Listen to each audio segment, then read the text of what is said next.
안녕하세요. 저는 국민건강보험 일산병원 내분비내과에 근무하는 박경애라고 합니다. 오늘 말씀드릴 내용은 골다공증 약물 치료의 장기 전략에 대한 내용입니다. 일단 오늘의 내용을 간단하게 먼저 말씀을 드리면 일단 골다공증은 당뇨병과 마찬가지로 만성질환입니다. 하지만 당뇨병 약제와는 다르게 골다공증 약제는 라이프롱하게 쓰기가 어렵고 악화됐을 때 에드온환 등 컨비네이션으로 쓸 수가 없다는 단점이 있습니다. 그렇기 때문에 치료 시작 시점에 장기적인 안목을 가지고 전략을 세워야 한다는 차이점이 있습니다. 네. 그래서 전략을 수립할 때 가장 중요한 것은 환자의 골절 위험도입니다. 전통적인 방식은 약한 약부터 시작해서 올라가는 스텝업 방식인데 상황에 맞게 비용 효과적인 약제로 시작을 하면 됩니다. 하지만 골절이 매우 높은 환자는 전략적으로 효과가 강력한 약제를 먼저 시작하는 게 도움이 되는데요. 골밀도를 개선시키고 골절 위험을 빠르게 감소시키는 것이 장기적으로 환자에게 도움이 되기 때문입니다.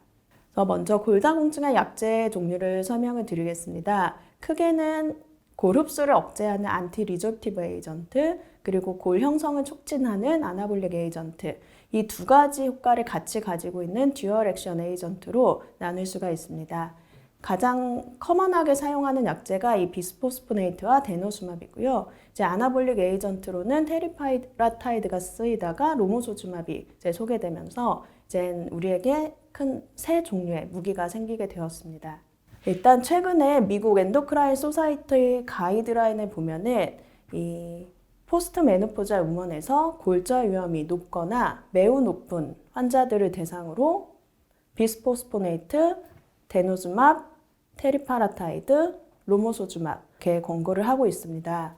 권고안을 자세히 들여다보면 조금씩 웨이트가 다르기는 하지만 환자에서 이 네 가지 약제를 이제 상황에 따라 선택을 할 수 있게 가이드를 하고 있고요. 이러한 약제를 쓰지 못하는 상황에 이제 썸 제제라든지 호르몬 세라피, 티볼론 등을 사용하도록 권고를 하고 있습니다. 이제 엔도크라인 소사이어티하고는 다르게 미국 내분비 의사회에서는 이제 리스크에 따라서 조금씩 먼저 권고하는 약제가 다릅니다. 먼저 골절 위험도가 조금 높은 사람, 하이 리스크의 환자들에 대해서는 일단 알렌드로네이트나 데노스맙, 리제드로네이트나 졸레드로네이트 같은 골 흡수 억제제, 안티리졸티브 에이전트를 먼저 권고를 하고 있습니다. 하지만 골절 위험이 굉장히 높은 환자들, 특히 최근에 골절이 있거나 다발성 골절이 있는 분들, T스코어가 굉장히 낮은 환자들에 대해서는 처음 치료 시작 시부터 데노스맙 같이 강력한 약제를 시작하거나 또는 로모소주맙, 그러니까 듀얼 액션 에이전트나 테리파라타이드 같은 아나볼릭 에이전트를 먼저 권고를 하고 있고, 이런 약제들을 사용하지 못하거나 상황이 되지 않을 때 얼터네이트 세라피로 알렌드로네이트나 리제드로네이트 같은 것을 권고를 하는 이런 순서를 가지고 있습니다. 왜 권고안에서 이렇게 다른 순서를 제시를 하는지를 살펴보면 이 전체 골다공증 약제의 골절 예방 효과를 보면은 알 수가 있습니다. 이 썸 제제들, 약한 안티리졸티브 에이전트인 썸 제제인 랄록시펜이나 바제독시펜 같은 경우에는 버테브라, 척추를 보호하는 효과는 있지만 힙에 대한 보호 효과가 떨어집니다. 그래서 안티리졸티브 에이전트 중에선 효과가 약한 편에 속하는 것이고요. 비스포스포네이트 제제인 알렌드로네이트, 이반드로네이트, 리제드로네이트, 졸레드로네이트를 보면은 이반드로네이트를 제외하면은 이 약제들은 모두 척추와 골반에 모두 골절 예방 효과를 가지고 있습니다. 척추에 대한 효과를 보면은 졸레드로네이트가 제일 강하고 나머지 약제들은 비슷한 편입니다. 힙에 대한 효과를 보면은 이제 알렌드로네이트나 졸레드로네이트는 비슷한 보호 효과를 가지고 있고 리제드로네이트가 약간 떨어지는 편입니다. 그러면 이제 이 비스포스포네이트보다 더 강력한 데노스밥의 경우를 살펴보면 이 모든 비스포스포네이트들보다 강력한 버테브랄 프랙처 예방 효과 그리고 힙 프랙처 예방 효과를 보여주고 있습니다. 그리고 이제 데노스맙보다 더 강력한 효과를 보여주는 것이 테리파라타이드 같은 아나볼릭 에이전트, 그 로모소주맙과 같은 듀얼 액션 에이전트가 있습니다. 테리파라타이드는 특징적으로 버테브라의 프랙처를 예방하는 효과가 강력하고 힙에 대해서는 통계적으로 유효하지 않은 효과를 보여주고 있습니다. 하지만 가장 최근에 이제 사용되게 된 로모소주맙 같은 경우에는 테리파라타이드보다 이제 힙에 대한 보호 효과도 뚜렷하게 나타나기 때문에 더 강력한 골다공증 약제로서 이제 사용이 되고 있습니다. 따라서 이제 위험군에 따라서 치료 전략을 다르게 한다면 골절 위험이 높은 환자군에 대해서는 1차적으로는 골 흡수 억제제를 먼저 권고를 하고 있습니다. 이 여러 가지 약제들 중에서 골절 위험의 감소 효과를 고려해서 선택을 하게 되고 가장 많이 쓰이는 약은 비스포스포네이트와 데노수맙 두 종류입니다. 이 두 약제는 기전적으로도 차이가 있는데 일단 비스포스포네이트는 이제 환자가 복용을 하거나 주사를 맞게 되면 본 매트릭스에 이렇게 흡수가 되고 오스테오클라스트가 본을 리졸션을 하면 오스테오클라스트 안으로 흡수돼서 오스테오클라스트 자체의 아이포토시스를 유발을 해서 효과를 나타내고 이 매트릭스 안에도 수년 동안 남아있으면서 레지듀얼 이펙트를 보여주게 됩니다. 하지만 데노수맙은 본 매트릭스의 바깥쪽에서 작용을 하는 특징적인 기전을 가지고 있는데 오스테오클라스트가 머처한 오스테오클라스트로 분화하는 과정에 가장 중요한 것이 랑크에 달라붙는 랑크라이간드입니다. 이 랑크를 억제하는 모노클로널 안티바디이기 때문에 오스테오클라스트의 분화, 생성, 기능을 모두 억제를 함으로써 골흡수 억제 효과를 가지게 되고 이 약제를 중단하면 이러한 효과는 사라지게 됩니다. 데노수맙은 가장 최근에 각광을 많이 받는 약제인데요. 2010년에 미국과 유럽에서 허가가 되었고 우리나라에는 2016년에 처음 런칭이 되었습니다. 그리고 이제 급여 기준이 개정이 되면서 2019년 4월부터 1차 약제로 쓰일 수 있게 되어 비스포스포네이트와 경쟁을 하고 있습니다. 사실 어떤 약제든 환자가 집에서 입으로 먹는 것과 주사로 먹는 것을 이렇게 비교를 해보면 주사제제가 피오제제보다 수능도라든지 선호도가 더 높습니다. 알렌드로네이트와 데노수맙 두 개를 비교를 해봤을 때 약제의 수능도 역시 2년간 약제를 사용했을 때 데노수맙이 알렌드로네이트보다 수능도가 뛰어나게 높았고 환자가 2년 동안 사용하고 난 뒤에 선호도를 이야기할 때도 데노수맙, 주사제제를 더 선호를 하고 있습니다. 비용을 비교를 해보면 데노수맙은 6개월에 17만 원 정도, 알렌드로네이트는 13만 원, 졸레드로네이트는 이제 1년에 한 번 받는 건데 6개월로 하면은 한 10만 원 정도 비용이 됩니다. 하지만 이거를 이제 1개월당 금액으로 따지면 1개월당 데노수맙이 10,000원 정도 비싼 정도이기 때문에 비용 면에서도 데노수맙이 그렇게 딸리는 것 같지는 않습니다. 그리고 골밀도 개선 효과를 봤을 때도 데노수맙은 특징적으로 이렇게 계속 골밀도가 개선이 되는, 계속 올라가는 모양을 보여주고 있는데 비스포스포네이트인 졸레드로네이트와 알렌드로네이트를 보면은 3년에서 5년이 지나면 플라토를 보이는 이러한 모습을 보여주고 있습니다. 따라서 비스포스포네이트는 이제 3년에서 5년을 사용한 뒤에 드럭 할리데이를 가지는 그런 특징이 있는 반면에 데노수맙은 계속해서 사용을 함으로써 골밀도 개선을 이렇게 하게 됩니다. 그래서 이러한 약제를 장기적으로 사용을 했을 때 럼바스파인은 이런 비스포스포네이트를 장기간 썼을 때 약 10% 정도 개선되는 반면 데노수맙은 20% 이상 개선되는 것이 통계적으로 보여주고 있고 힙에 있어서도 데노수맙이 다른 비스포스포네이트 제제들보다도 훨씬 뛰어나게 개선되는 것을 알 수가 있습니다. 이와 같은 골밀도 개선의 골절의 위험까지 낮춰주느냐 봤을 때는 처음에 보여드렸던 표에서와 같이 골절 예방 효과도 비스포스포네이트보다 데노수맙이 벌테브라와 힙 모두에서 뛰어난 것을 볼 수가 있습니다. 그래서 이렇게 해서 정리를 해보면 비용 면에서는 데노수맙이 조금 더 비싸지만 그렇게 많이 비싼 것 같진 않고 환자가 선호하는 정도, 수능도 이런 걸 봤을 때도 주사제제인 데노수맙이 알렌드로네이트보다는 나은 거고 골절 위험의 감소 효과라든지 골밀도 개선 효과도 데노수맙이 훨씬 뛰어납니다. 그러면 당연히 데노수맙을 써야 될 것 같은데 데노수맙을 쓰기 전에 꼭 생각해야 되는 게 리바운드 이펙트라는 것이 있는데 1918년에 처음 이슈가 보고된 뒤에 계속 문제가 되고 있습니다. 데노수맙이 이제 오스테오클라스트, 골 흡수를 억제하는 이 오스테오클라스트를 죽이는 것이 아니고 이제 분화를 억제하다 보니까 이 데노수맙을 쓰는 동안 데노수맙의 전 단계 오스테오 프레커서가 이렇게 늘어나 있게 되다가 데노수맙이 빠지면서 오스테오클라스트가 전부 머처한 오스테오클라스트로 바뀌면서 베이스라인 대비해서 오스테오클라스트의 수가 늘어나고 이로 인해서 골 흡수가 증가하는 이런 문제가 발생을 하게 됩니다. 그래서 이렇게 되다 보니까 골절도 위험이 많이 늘어나게 되는데요. 그래서 데노스마브를 쓰다가 중단을 할 때는 반드시 추가 치료를 해야 된다는 것이 이제 국내 학회에서 계속 제기가 되고 있습니다.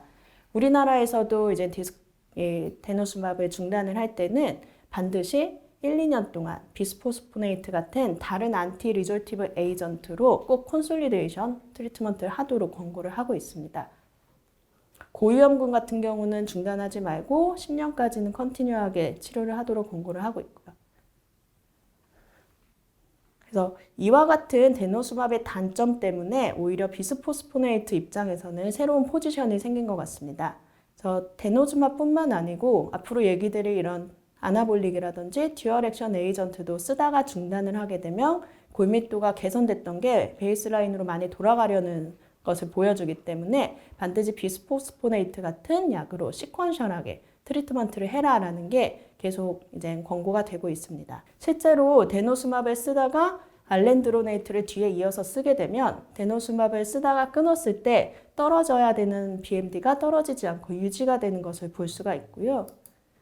졸레드로네이트로 바꿨을 때도 이제 까만색 동그라미는 이제 데노스마브를 쓰다가 그냥 끄는 군이고 하얀색 동그라미가 졸레드로네이트를 이어서 쓴 군인데 졸레드로네이트를 이어서 쓴 군은 이렇게 골밀도가 유지가 되는 것을 볼 수가 있습니다. 그래서 이것 스키마틱하게 보여주면 데노스마브를 주고 6개월이 지난 뒤에 데노스마브에 다시 맞지 않게 되면 본 리졸션이 이렇게 증가를 해서 한 2년 이상 증가된 채로 유지가 되는데 이 데노스마브를 맞아야 되는 6개월째에 알렌드로네이트를 시작을 하게 되면 골 흡수가 이렇게 블런트 되는 것을 볼 수가 있고 졸레드로네이트를 투여를 해주게 되면 확실한 골 흡수의 억제를 보여주기 때문에 데노스마브를 끊었을 때 이런 리졸션 증가를 억제할 수 있다는 것을 이제 알 수가 있습니다. 그래서 이제 정리를 하게 되면 이러한 데노스마브의 단점이 있기 때문에 골절 위험이 낮은 환자에서는 굳이 레코멘드하지 않고요. 골절 위험이 높은 환자에서는 일단 한 2년에서 3년 정도를 쓴 뒤에 골절 위험이 낮아지는 오스테오피니아 정도의 레벨로 좋아진다면 이제 오랄, BP, 알렌드로네이트 같은 약제로 바꿔서 1, 2년 치료를 하라고 권고를 하고 있습니다. 그리고 이제 한 2년에서 3년을 데노스마브를 썼는데 여전히 이제 골절 위험이 높다. 이런 경우에는 이제 10년까지 계속 유지를 하거나 또는 졸레드로네이트 같이 강력한 안티리졸티브 비스포스포네이트를 쓰도록 하고 있고요. 이 졸레드로네이트를 썼는데 이제 6개월째에 본 턴오버 마커가 억제가 되지 않으면 한 번 더 써볼 수 있겠다. 이렇게 권고를 하고 있습니다. 그리고 졸레드로네이트를 쓰지 못하는 사람은 어쩔 수 없이 오랄, 비스포스포네이트를 1, 2년 동안 쓰도록 권고를 하고 있습니다. 그래서 여기까지 쭉 얘기를 하면은 데노스마브에 너무 무게가 실리게 되는데 그렇다면 비스포스포네이트, 이 약제가 1차 치료제로서 가지는 역할은 줄어든 걸까 생각을 해봐야 되는데요. 이 비스포스포네이트는 효과와 안전성이 오랫동안 입증된 약제입니다. 그렇기 때문에 모든 권고안에서 고위험군에 대해서 1차로 먼저 권고를 하고 있는 약제이고 다양한 제형이 있고 다양한 투약 간격을 가지고 있는 그러한 약제이기 때문에 환자의 수능도에 따라 데일리 먹게 할 수도 있고 위클리 먹게 할 수도 있고 한 달에 한 번 먹게 할 수도 있고 1년에 한 번 주사를 줄 수 있다는 이런 다양한 옵션이 있기 때문에 젊고 앰뷸레이션이 가능하고 신장 기능이 괜찮다면 1차 약제로 비스포스포네이트를 시작하는 것이 비용 효과적일 수 있습니다.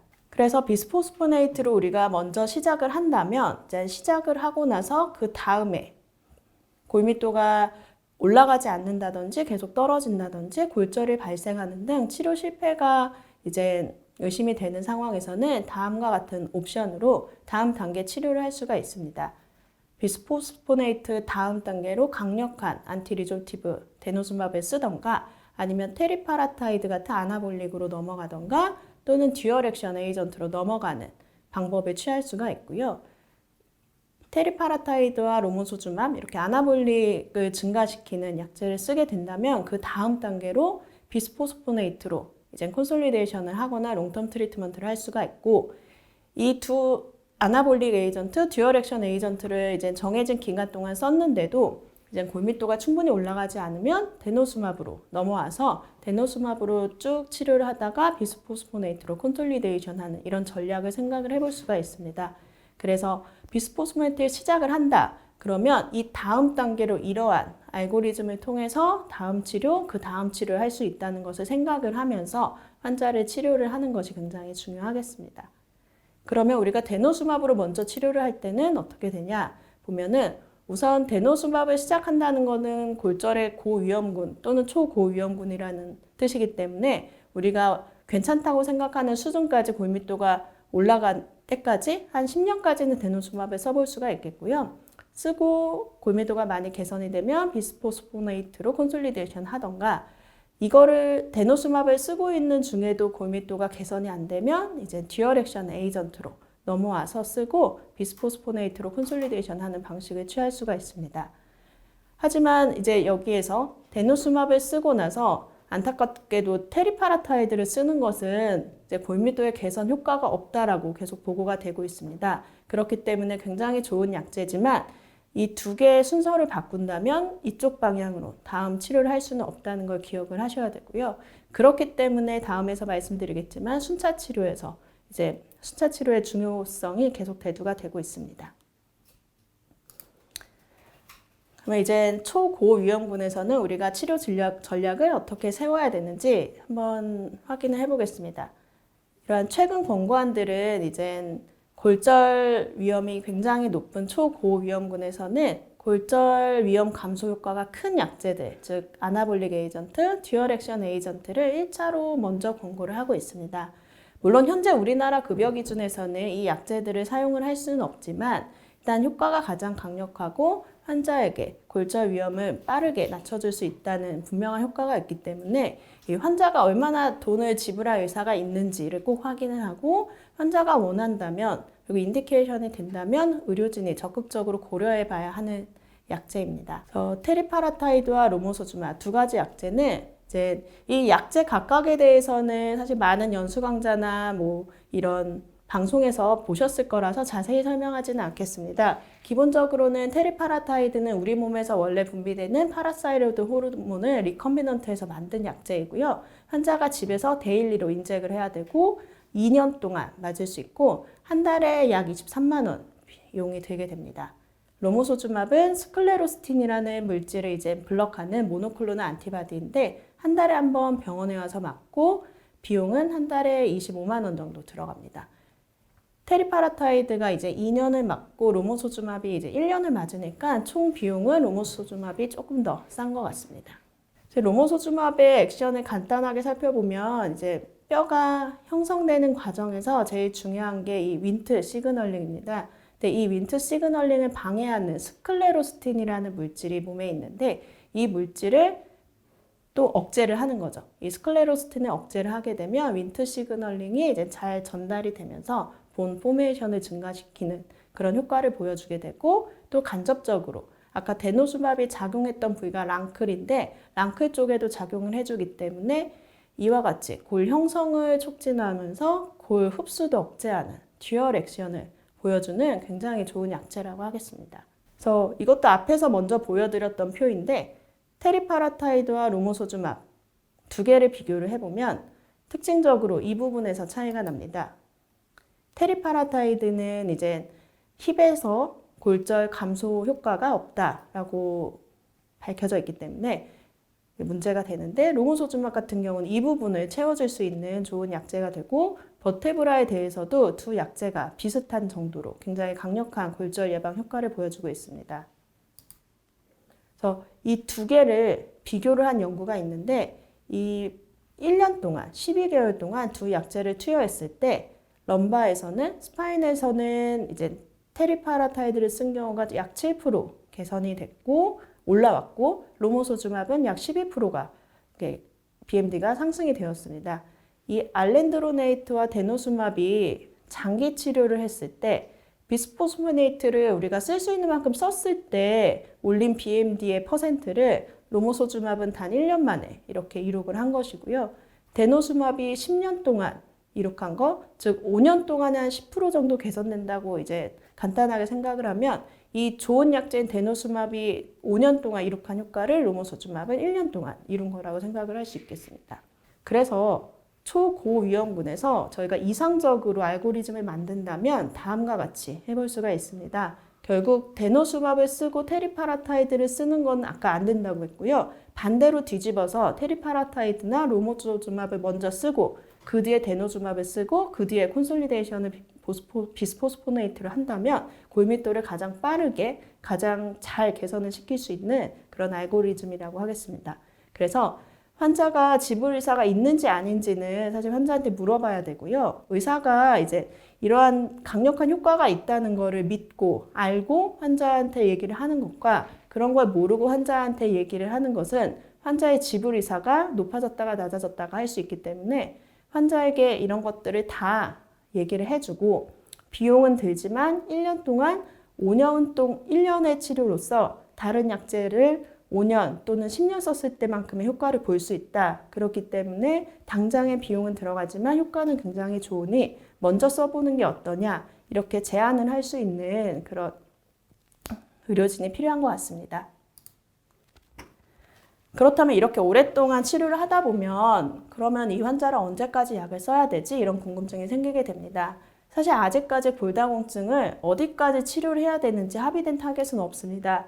왜냐하면 골다공증을 치료할 때 우리의 목표는 골절 위험을 낮추는 것인데 골절 위험이 낮아졌는지 아닌지 눈으로 확인할 수 있는 방법은 없고 그렇기 때문에 우리가 눈으로 볼 수 있는 BMD, T스코어를 가지고 치료할 수밖에 없는데요.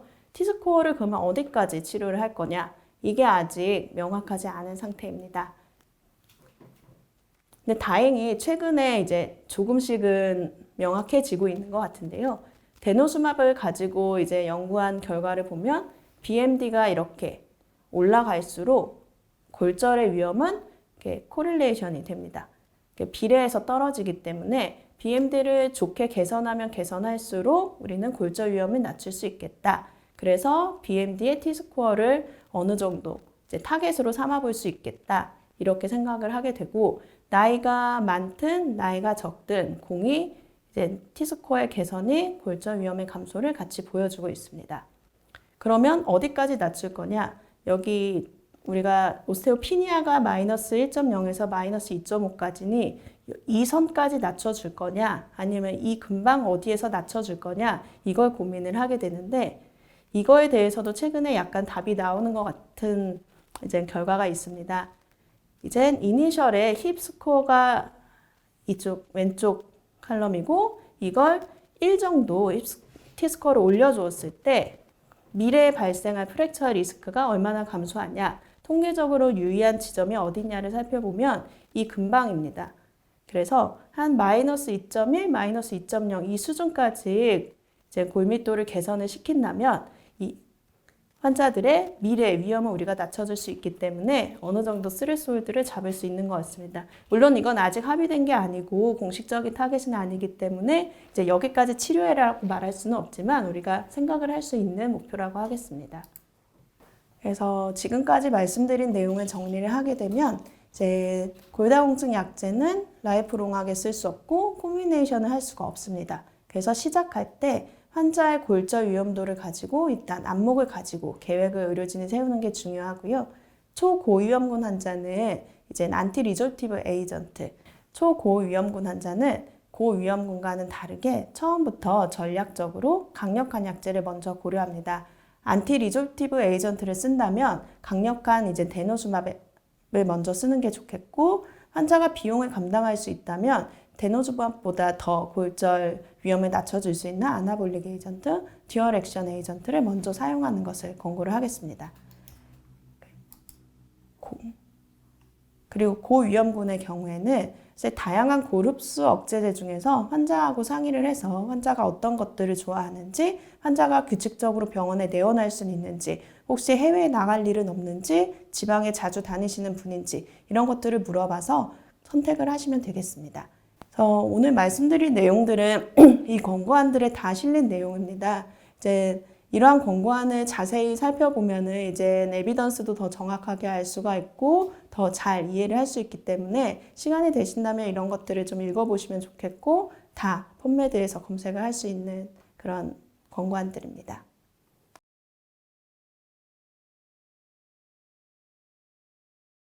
그러니까 이게 단기 비용이 확실히 많이 들기는 하죠. 단기 비용이 많이 들고 우리가 이 약제를 쓴다고 해서 이제 골절 위험이 제로가 되는 건 아니기 때문에 치료를 하는데도 불구하고 중간에 골절이 발생을 하게 되면 환자들 입장에선 이렇게 돈을 많이 썼는데 결국 생겼구나. 나는 왜 이렇게 많은 돈을 썼는데도 안 되는 거지? 그리고 이 약제를 권한 의료진이 좀 원망스러울 수도 있고 그렇기 때문에 이런 것들을 환자들한테 다 사실 처음에 설명을 하고 고르게 해야 되고요. 사실 약제를 쓰면서도 얼마든지 이제 좀 바꿔나갈 수는 있습니다. 그래서 만약에 비스포스포네이트가 이제 가격 면에서 매력적이니까 그거를 먼저 시작을 하면 이제 환자한테 계속 물어보는 거죠. 먹는데 괜찮으냐? 그리고 뭐 힘든 건 없냐? 그리고 1년마다 우리가 골밀도를 보니까 이렇게 찔끔찔끔 좋아지는 걸 보면서 이렇게 알려주는 거죠. 혹시 조금 천천히 올라오는 것 같은데 약제를 한번 바꿔볼까요? 이런 거를 계속 얘기를 해야 되고요. 환자의 지불 의사가 사실 제일 중요하고 환자의 지불 의사를 이제 좋게 하려면 급여 기준도 좀 뒷받침이 돼야 되는데 사실 급여 기준은 이제 어려우니까요.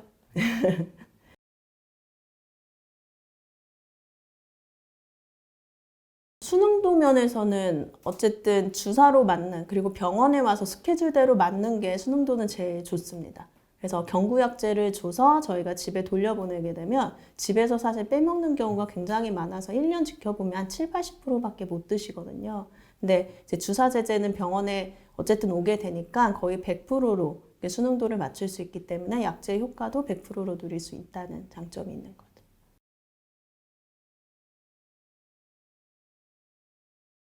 제가 설득을 하는 게 제일 힘든 것 같아요. 어쨌든 이 환자가 골밀도가 굉장히 낮고 저희한테 왔을 때 이제 골절이 이미 있었던 환자들은 이제 아나볼릭 에이전트를 쓰고 싶은데 이제 환자 입장에서는 제일 많이 듣는 거는 그런 알렌드로네이트나 이런 약제들이거든요. 그래서 환자들이 이 약제들 자체를 모르고 있기 때문에 저희가 처음 봤을 때 이 약제를 권하게 되면 굉장히 낯설어 하시고요. 왜 써야 되는지도 몰라 하세요.